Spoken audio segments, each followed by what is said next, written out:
An AC-72 can sail faster than the speed limit on Golden Gate Bridge. That's 45 miles an hour. These boats are clocking 50. The huge wing provides all the horsepower, but the turbo boost comes from hydrofoils, or foils. The foils behave exactly the same as an aeroplane wing does. Just as an aeroplane, when it gets enough velocity, it lifts off the ground. The foils, when they get enough velocity, lift the weight of the boat out of the water.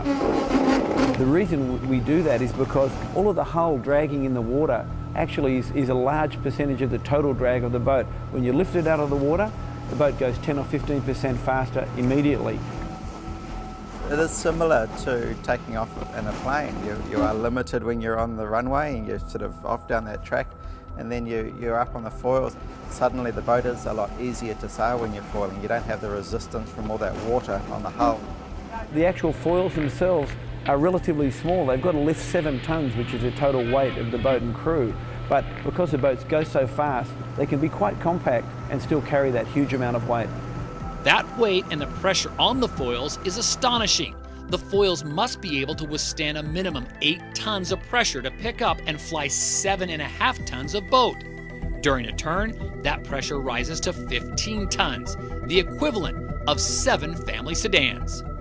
All this on a piece of carbon fiber about the size of a surfboard. The AC-72s were not meant to foil, but a tweak in the design rule opened the door for the Kiwis to turbocharge their boat. It's definitely been an evolution that we've been pioneering in this campaign, and I'm sure the other teams were thinking of heading that direction at some point as well, but I think we proved that it could be done. The other teams soon followed suit. One of the great things this America's Cup has led to is the designers having to deal with a whole new dimension of sailboat sailing.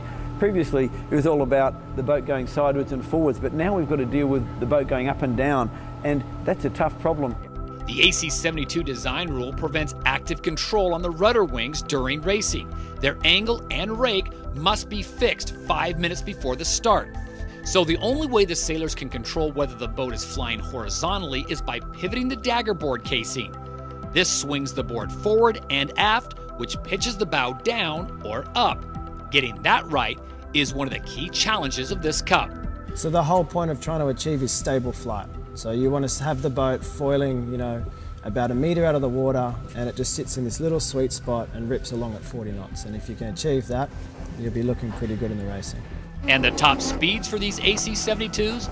I don't know where the limit will be with these boats. The sky's the limit, and it's just a really exciting part of sailing.